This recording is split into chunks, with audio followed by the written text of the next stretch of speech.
So, moving ahead to our next conversation for the evening, we have Mr. Rishi Baweja, who is the co founder and creative director of few ventures which I'll be naming, which is Hanan, it's Nadi Nadi, and Bhavya Bhatnagar, which is a 1719 design.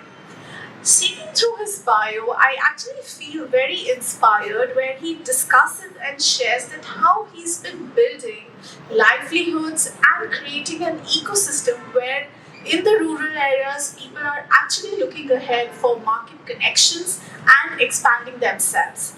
So he's been a individual who has had a background of graduating in finance from the Kelly School of Business at Indiana University. He spent a year traveling and basically into the northern India and all the rural regions where he was actually wanting ahead and see that how do people actually collaborate and connect with the sites.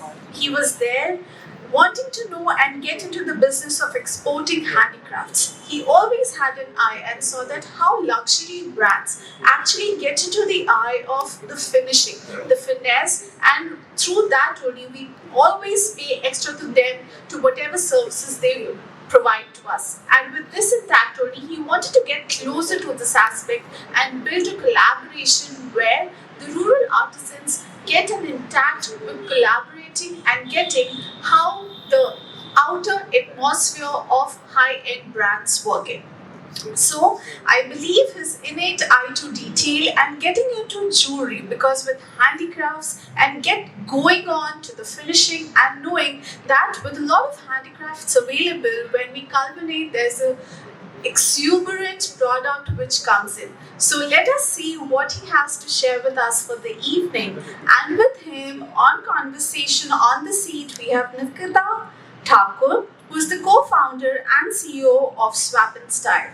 So may I please invite both of you to come up on stage and let us know about some interesting conversation about fashion, design, and of course conceptualization. Looking forward.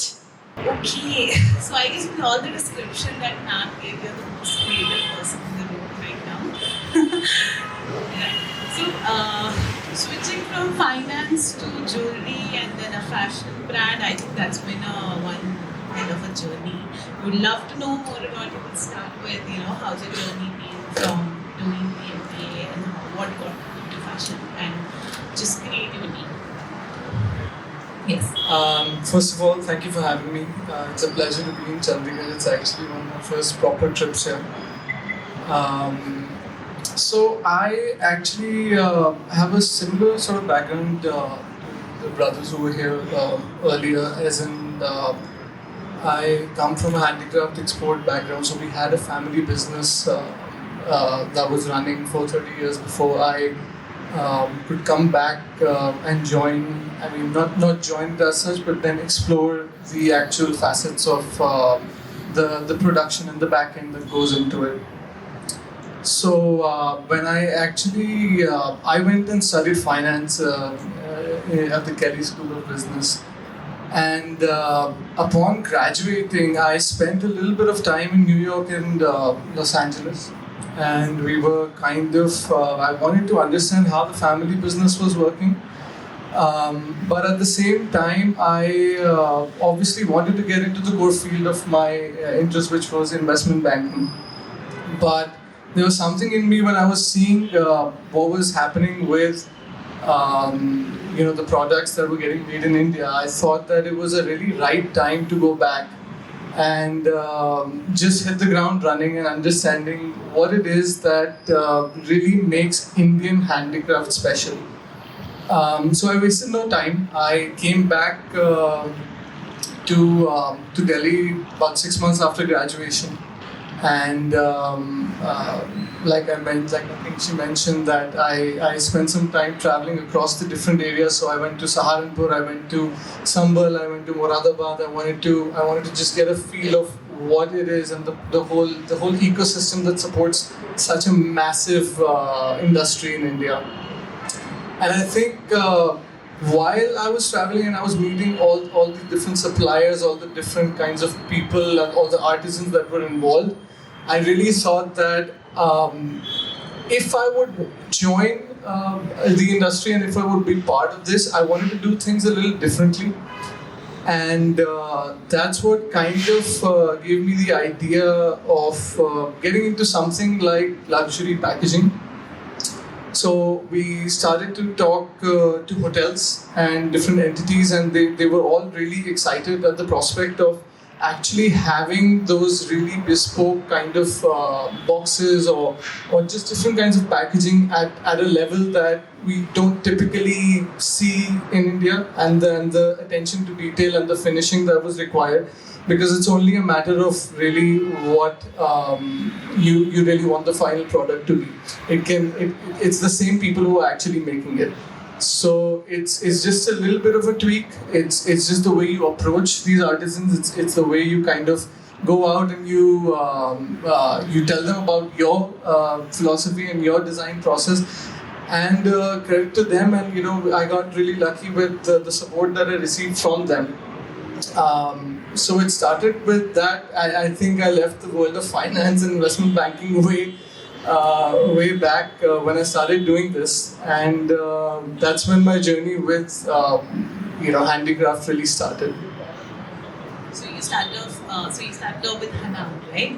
I think I love the jewelry. It's majorly about gemstones, and we were earlier discussing also that since childhood, your parents tell you if they are into astrology or something, that these are gemstones and everything, you should wear this or that. But then when you grow up, you find out that that is something so cool. It's going to make your outfit look even better. So I just want to understand, what kind of jewelry does an aunt promote? Is it workwear? Because 2-3 years back when I got to know more about jewelry, I found out Mia by Tanishq, and it was workwear. And I found out that was really good thing, because obviously daily wear jewelry, it's very hard to find some good designs. So what kind of jewelry wear do you promote? Like Hanan is basically a workwear brand, or it's a casual one as well? I think, like you mentioned, I think there was some. I think this whole segment of jewelry with Mia and even Bluestone, Carrot Lane, I think these guys came in at a time where there was definitely a gap in the market. And you can categorize it as minimal jewelry or everyday jewelry. For us, Hanan was a kind of a playground that we wanted to explore different materials and see how those materials can play together, have a story behind them, and give the wearer and the customer some sort of association to hold on to. So our design stories were all very inspired by moments that we experienced, moments that move us. And we very quickly realized that there was a lot of kind of common ground as to the kind of things that move us. It could be in our case it was a sighting of a whale. The first time we went whale watching in Sri Lanka, and so we kind of had a coin that we designed that held that in permanence. So giving those really fleeting moments a permanent kind of stature, and then being able to hold on to them and to wear them, it really brings about a level of personalness that we felt that jewelry was really able to put forward. So for us, it was really about expressing creatively and also from a very personal point of view. Right. Not to sound this way, but I think our generation understands the meaning of personalization more than our mothers or parents would have understood. So that comes to my next question as well. Is Gen Z your target market? Although I think Bhavya ma'am disagrees. She says that once we make a design, this it's totally opposite, that we have women of certain different age group that come and they just love it. So what is your take on that? Yeah, I think so. We're 34, so we consider ourselves millennials. So the generation before us was boomers, and that's basically our parents. And the generation that's after us is Gen Z. So I think we have this sweet spot where we're kind of like in the middle, and we get to we get to understand and play on different emotions and different kind of like growing up we've seen we've grown up in a different environment, and we've seen like the younger generation, that the kind of like the Gen Z generation is growing up in a completely different environment where social media is obviously second nature to them. So I mean, when we approach design for us is truly about things that move us, and we're really passionate about the materials that we work with. So if it's gemstones, if it's semi-precious stones, if it's cultured pearls as well as South Sea pearls, whether it's glass beads or in one part of Uttar Pradesh, or if it's resin from a small workshop in another part of Uttar Pradesh. Those are things that really kind of those are the things that really help us kind of decide what materials we want to work with. And I think at the end of the day, the designs evolve as we evolve as people. I think the designs evolve. We really feel like the market is such right now that you could have jewelry at this point is so occasion specific as well, that you could have jewelry that you could wear to a holiday, and you could have jewelry that you wear to the office. You could have jewelry that you wear to an evening event. So it's such a wide spectrum, and as people, we feel that we're all of those people. So we kind of play around, and I think at the end of the day, people decide what they feel like they want to wear a jewelry to. But for us, I think it's more we put out design from a feeling perspective, and I think people respond to it accordingly.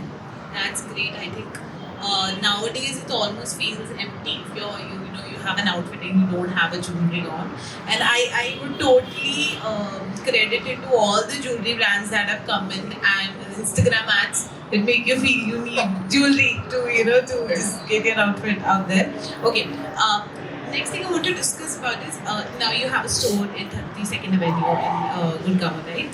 Do you think it is very important for a brand like yours or a fashion brand, a luxury brand? I think you are also kind of into a luxury segment, okay?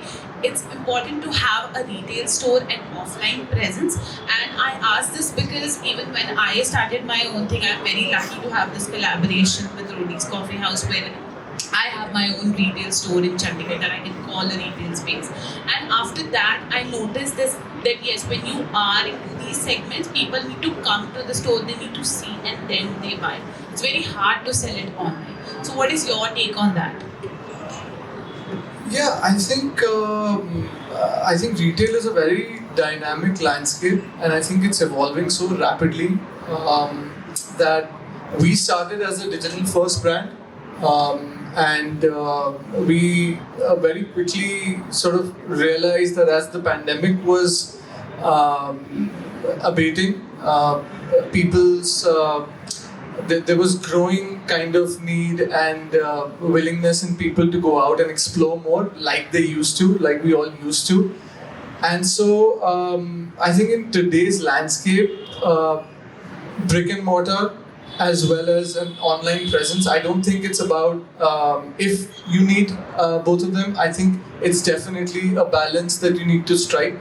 For a brand like ours that relies heavily on storytelling, having a kind of physical store where we can create an environment that the customer can get a feel of, I think it's really imperative. And that's what we've seen as we open the store out to people. Even the existing customers that we already had online, they loved to come in, and the feedback that we got was, finally we're able to see in the flesh the kind of design stories, the kind of environment. There's only so much you can put out in pictures and videos. Once you're in a space, the feel, the look, and just the energy of the space really kind of changes the game. Now, I've been to their store recently, and it's the most beautiful place ever. The whole arena is just so beautiful. There's so many brands, but this one is yours and the other one is almost God's. I love their stores. I think everyone should go there. It's in 32nd Avenue. Okay. Next up, I think you have two more brands. It's Bhavya Bhatnagar, and then the other one is Nani. Yes. So it's all related to fashion somewhere. So what keeps you coming back to it? So I think when we, I think the whole segment and the whole space of design is a very involving space, and we really feel like we want to tell stories and we want to be able to express in different mediums. Both of us are very obsessed with the kind of stories that are in our heads, and sometimes we feel like we need multiple kind of mediums to express those different ideas and different stories. So when we started Hanan in 2019, it was again very fortuitous in the way that once the pandemic was again, things were opening up after the lockdowns. We were on vacation in Goa, and it was a very serendipitous kind of moment that we had when we were just sitting and we thought that we would love to explore swimwear, and it was one of those things that we had really no experience going into it. But we did have a little bit of background in terms of, obviously Bhave was running her own brand at that time, so we thought that we could definitely rely on the expertise and the back end to see if we can understand and if we can create products that would be relevant to the Indian market. And so we spent quite a bit of time sampling and prototyping, and then we decided to launch the brand. And fortunately, we were really well received. And I think it was, again, the timing was right. In hindsight, we feel like timing is one of those things that you need to get right. But one of those, there's a book that I'm really inspired by. It's called The Infinite Game by Simon Sinek. And the point of the book is, the purpose is not to win. The purpose is to keep playing the game. So that's what we kind of that's what really draws us to do this every day and to kind of come up with ideas and to really have that gut feeling. No, definitely. I think I also keep discussing with my own teammates that if you are a creative person, I think that's in itself a boon. Just keep going every day and just create something new. And especially when you're in fashion, the business demands it. Right. So next thing I want to ask is, okay, so I went to Delhi recently only, and this was the time when I actually had the time also to go out and explore. So I explored Khan Market and 32nd Avenue. One thing I realized is that Delhi has so many luxury homegrown brands, and I really find it very inspiring also that the audience over there has adapted to it. I don't think Chandigarh has that as of now. I think people started off with it, but they didn't go too well. So I think, is it Delhi that is adapting to it, or you think that now it's the change coming in and people are getting more okay towards the luxury segment of homegrown brands? What is your opinion on that? I think Delhi benefits in general from a lot of exposure. I think just because of the history of Delhi, and I think being one of the biggest metros, there's a lot of well-traveled people, and I think again the generations that keep coming, I think, are even more well-traveled, and so they have a better sense of luxury. Overall, I think they're more natural consumers of luxury from a much earlier age. And so I think Delhi overall benefits from having that ecosystem. So, for example, you brought up the store space at 32nd Avenue. Again, it's one of those spaces. I think it's the collaboration between people is so important when it comes to a bubbling ecosystem, that a place like 32nd is willing to take the risk and work with a vision, in mind, and then it kind of draws creators and collaborators in. And I think once those energies align, that's when you really get a bubbling ecosystem that creates the buzz, and then it kind of keeps pushing and goes into different markets. So that's how Delhi. Another area that's really coming up and has already come up in the last few years is Dhanmil. And again, it's one of those retail hubs where you get your F&B and you get your shopping all in one place. So I think that overall Delhi, the market benefits from having these kind of energies in one place. But I think it's only a matter of time when it, for example, we really have a lot of customers in areas like Chandigarh, Ludhiana, Patiala, Jalandhar, all of these places, and all of our customers keep telling us to kind of like come into these markets and have a physical presence here. So I mean that's a very clear kind of indication that there is a growing customer base. And I think it takes a little bit of time to kind of spread from one of the bigger cities. But again, like I think it was mentioned that Chandigarh has a very good kind of like geographically is very well situated. Right. So I think it's a matter of time before it starts to happen here. I think you should definitely. I'm not sure about Chandigarh. I don't think I should say this, but I think in Punjab, Jalandhar and Ludhiana are in terms of luxury expanding exponentially. मतलब वहाँ पे brands have come up. Almost gods have set up another store over there, and we are also opening up a store with Roti's Coffee House. So we may probably by next month. So I think that is also a market, although you wouldn't expect, but they are very open to spending up on money on all these luxury that is coming in, right? I think one thing I've noticed with millennial brands that are coming up majorly in fashion, because that's the space that I'm in, storytelling is a very, very important part. Do you think it is the same just for our brand or any kind of brand, or is it just that fashion needs storytelling right now?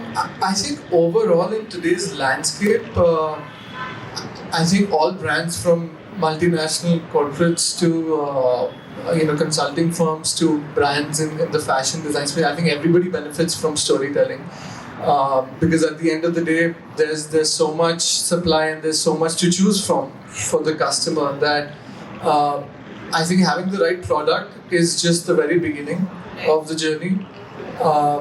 I think without storytelling, consumers today are very smart and they want to engage with something that resonates with them.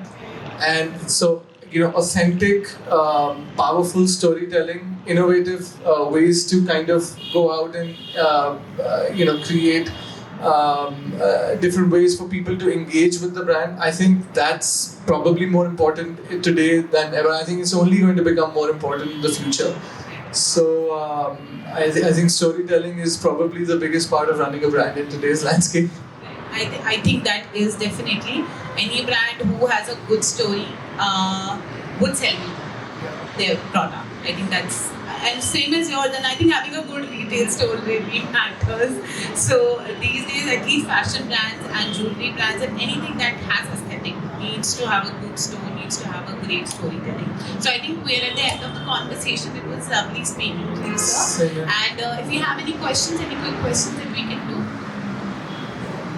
Anyone? Anyone up for a question? Okay, so we have a comment. The word personalization does not belong to your current generation. It's people of my generation, and I speak for all the elderly people sitting in the audience. We created this word. Want me to give you examples? Sure. Okay. Do you know why the Taj Mahal has those minarets? There's a personal reason for that. Right. Okay. The mustaches of Salvador Dali. Okay. Right. You want more examples? I can go on and on. No. What has happened is that the current generation wants to follow the footsteps of the seniors, but are shy of saying that we actually are following them. Okay. I think brands like them come in and they just give you a way out of that. Well, Cartier has been there for many years. So has Vivaldi, so has Louis Vuitton, so many. Okay. So Personalization is a personal representation of your own choice. It does not belong to a generation. It belongs to a person. Okay. It's a light-hearted comment, okay? Right. No, sir. Thank you. Thank you for adding your notes, sir. Perfect. Thank you so much. Thank you so much for engaging us with some really deep down insights about fashion and how the industry is taking forward. Thank you so much, Rishi and Nikita.